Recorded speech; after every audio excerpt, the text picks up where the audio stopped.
Hello বন্ধুরা, আমি মৌসুমি। আমার নতুন একটি ভ্লগে আপনাদের সবাইকে স্বাগতম। আশা করছি আপনারা সবাই ভালো আছেন। আমরাও কিন্তু বেশ ভালো আছি। ঘড়িতে এখন বাজে সকাল 11টা। খাওয়া দাওয়া শেষ করে দুজন মিলে বেরিয়ে পড়ছি ঘুরতে। আজকে যাব ডেনমার্কের একটা শহর স্কেইন, যে শহরটা তার প্রাকৃতিক সৌন্দর্যের জন্য ভীষণ পরিচিত। ভৌগোলিক অর্থে বিচার করলে স্কেইন হলো ডেনমার্কের উত্তরের একেবারে লাস্ট শহর। গাড়ি দিয়ে বাড়ি থেকে বেরোলেও গাড়ি নিয়ে আসিনি, গাড়িটা রেল স্টেশনে রেখে রেলে করে স্কেইনে এসেছি। আর স্কেইন শহরের সবচেয়ে বিখ্যাত জিনিস বলতে যা মাথায় আসে তা হলো এখানকার আইকনিক লাইট হাউসগুলো আর গ্রিনেন, যেখানে নর্থ সি আর বাল্টিক সি মিলিত হয়েছে। এখন যেহেতু বাস আমরা অ্যাভেলেবেল পাইনি, এই ধরুন আমাদের 3 কিলোমিটারের মতো রাস্তা হেঁটে যেতে হবে। তবে এখান থেকে গ্রিনেনে যাওয়ার জন্য কিন্তু সাইকেলও রেন্টে পাওয়া যায়। আর এখন যেহেতু পুরোটাই সামার, ডেনমার্কে প্রচুর পরিমাণে ট্যুরিস্ট আসে ঘোরার জন্য। প্রত্যেকটা দোকানের বাইরেই কিন্তু জিনিসপত্র একেবারে মেলার মতো সাজিয়ে রেখেছে। আমি সেই 6 বছর আগে কি 6.5 বছর আগে সাইকেল চালিয়েছিলাম, কিন্তু আজকে এত পরিমাণে গাড়ি ঘোড়া দেখেছি একেবারে ভয় পেয়ে গেছি। সেই জন্য আর বললাম ওকে সাইকেল নিতে হবে না, হেঁটেই যাব।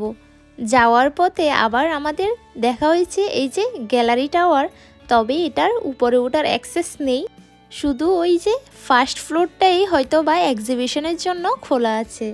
প্রচুর মানুষ কিন্তু এভাবে সাইকেল নিয়ে ওই গ্রিনেনের উদ্দেশ্যে রওনা দিয়েছে।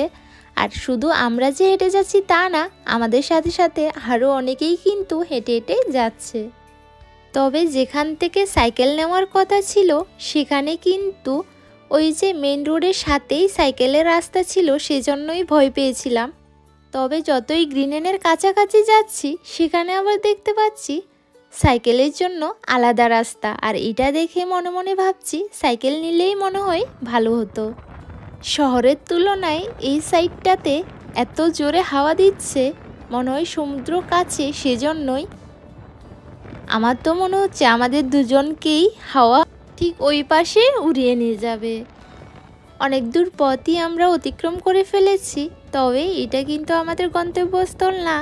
এখানে একটা ক্যাফে ছিল, সেজন্য এখানে একটু দাঁড়িয়েছি।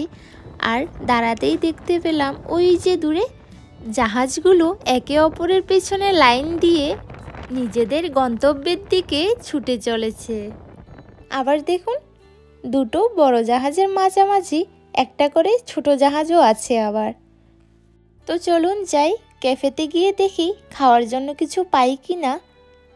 অনেকক্ষণ থেকে হাঁটছি, প্রচণ্ড খিদে লেগেছে। ক্যাফের পেছনেই দেখতে পাচ্ছি আরেকটা ওয়াচ টাওয়ার। ও গেছে কিছু খাওয়ার পাই কি না, কী পাওয়া যায় দেখতে। আর আমি পেছন সাইডে আসতেই দেখি এই যে এখানে একটা দূরবীন রাখা।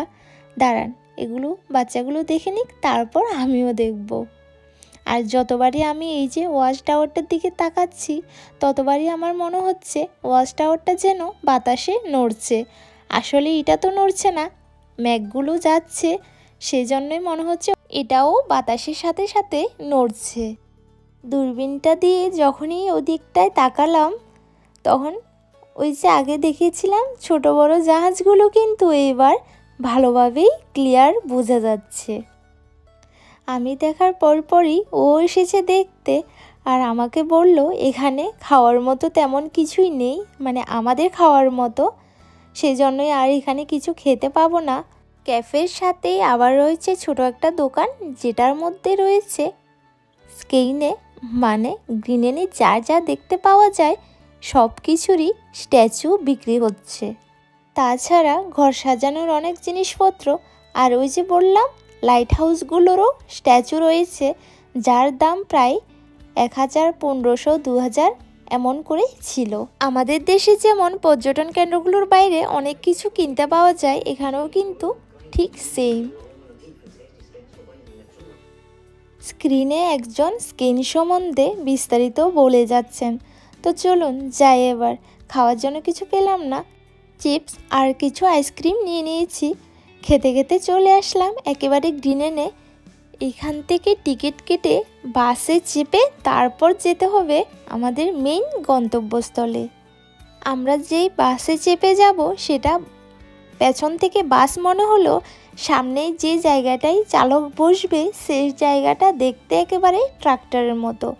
এখানে আমাদের টিকিট কাটা হয়ে গেছে, নিয়েছে দুজনের 70 ক্রোনার, ভারতীয় টাকায় 800 টাকার কাছাকাছি। তবে সেটা যাওয়ার আসার দুটোরই। বাস আমাদের ছেড়ে দিয়েছে, এখন একেবারে জলের উপর দিয়ে যাচ্ছি আমরা। আর এই জায়গাটাতে এতই টুরিস্ট বেশি যে একসঙ্গে দুটো, অনেক সময় 3টে বাসও যাত্রীদেরকে আনা নেওয়া করছে, একটা যায় তো একটা আসে। আর এইটাতে নাকি ওই যে দেখতে পাচ্ছেন ট্রাক্টরের মতো এই যে বাইকগুলোও নাকি রেন্টে পাওয়া যায় এই জায়গাটা ঘুরে দেখার জন্য। আর এখানে বাসে ওঠার জন্য আগে থেকে লাইনে দাঁড়িয়েছেন, আমরা নামবো আর এনারা উঠবেন। তো চলুন যাই, কোথায় বাল্টিক সি আর নর্থ সি মিলিত হয়েছে সেই জায়গাটা আমরাও দেখি আর আপনাদেরকেও দেখাই। আর এখানে আসার পর হাওয়ার জোর দেখছে আরও দ্বিগুণ বেড়ে গেছে। বাতাসের কারণে আর প্রবল স্রোতের জন্যই নাকি এখানকার উপকূল রেখা ক্রমাগতই পরিবর্তিত হতে থাকে। এই যে দুদিকে দুটো সমুদ্র আর মাঝেই দুদিক থেকে ঢেউগুলো এসে একে অপরের সাথেই বাড়ি খাচ্ছে। আমরা যে জায়গাটায় দাঁড়িয়ে আছি সে জায়গায় জলের কালার আলাদা আলাদা না বোঝা গেলেও দূরে তাকালেই ঠিক বোঝা যাচ্ছে দুটো সমুদ্রের জলের কালারই কিন্তু আলাদা। আর এখানে আসার পর আপনি যখনই দুটো সমুদ্রের মানে দুদিক থেকে ঢেউগুলো আসছে এমন একটা জায়গায় দাঁড়াবেন, তখনই বুঝতে পারবেন যে দু সমুদ্রের জলের তাপমাত্রার মধ্যে রয়েছে কিছুটা তফাৎ। মানে একটা সমুদ্রের জল একটু ঠান্ডা, আরেকটা সমুদ্রের জল একটু গরম। এখানে বাল্টিক সি এর জল নর্থ সি এর জলের চেয়ে কিছুটা উষ্ণ। তবে সেটা আপনি যেই ঢেউগুলো দুদিক থেকে এসে বাড়ি খাচ্ছে সেই জায়গাটায় দাঁড়ালেই শুধু বুঝতে পারবেন। আলাদাভাবে যখন ওই সমুদ্রে একবার গিয়ে দাঁড়াবেন বা এই সমুদ্রে একবার গিয়ে দাঁড়াবেন তখন কিন্তু বুঝতে পারবেন না, তখন ঠিকই মনে হবে সমুদ্রের জল নর্মালি ঠান্ডাই আছে। আর এই জায়গাটাতে নাকি বিশেষ ধরনের অনেক পরিযায়ী পাখি লক্ষ্য করা যায় সময়ে সময়ে। কেউ কেউ আবার কুকুর নিয়েও এসেছে সমুদ্র সৈকত ঘোরার জন্য। আর এখানকার মানুষ এতটাই কুকুর প্রেমী তা বলে বোঝানো যাবে না। গ্রিনেনে কিন্তু সিলও দেখতে পাওয়া যায়, তবে সেটা এই ওয়েদারে না, যখন ঠান্ডা পড়বে তখনই। এখানে বিভিন্ন ভাষাতে দেওয়া আছে যাতে মানুষজন এদেরকে দেখলে কোনোভাবে বিরক্ত না করে এদেরকে এদের মতোই থাকতে দেওয়া হয়। তো চলুন, অনেকক্ষণ ঘুরে নিয়েছি, এবার বাড়ির উদ্দেশ্যে রওনার পালা। আবার সেই লাইনে দাঁড়িয়েছি বাসে ওঠার জন্য।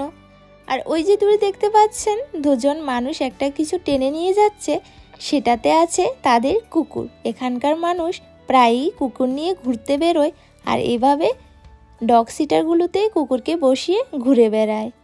যখনই আমাদের নাম্বার আসে তখন বাসে আর একটা সিট ফাঁকা ছিল, তা আমরা তো দুজন দুজনকে ফেলে যাব না, সেজন্য আমাদের পেছন থেকে একজন উঠে চলে গেলেন। এটা যাওয়ার পরেই অপর বাসটা আসবে, তখন আমরা উঠব। এই যে আমাদের বাস চলে এসেছে, এবার এই বাসটা খালি হতে হতে তারপর আমরা উঠব। যতই বাতাস দিচ্ছে আর বালিগুলো এমনভাবে গায়ে এসে ধাক্কা দিচ্ছে, মনে হচ্ছে হাতে পায়ে কেউ যেন কিছু দিয়ে আঘাত করছে। আর এই যে ট্রাক্টরের মতো বাসগুলো দেখতে পাচ্ছেন, এগুলো কিন্তু ছেলেদের পাশাপাশি মেয়েরাও ঠিক সমানভাবে চালিয়ে নিয়ে এসেছে। তো চলুন, তখন তো বাসের সিট পাইনি, সেজন্য এবার আমরাই প্রথমে উঠলাম।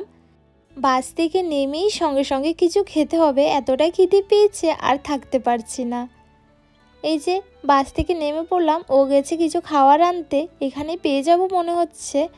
নিয়ে এসেছে হটডগ আর স্যান্ডউইচ, চিকেন স্যান্ডউইচ। তো ভিডিওটা এখানেই শেষ করছি। আপনারা সবাই ভালো থাকবেন, সুস্থ থাকবেন। ভিডিও যদি ভালো লাগে তাহলে লাইক, শেয়ার, কমেন্ট করে জানাবেন। টাটা।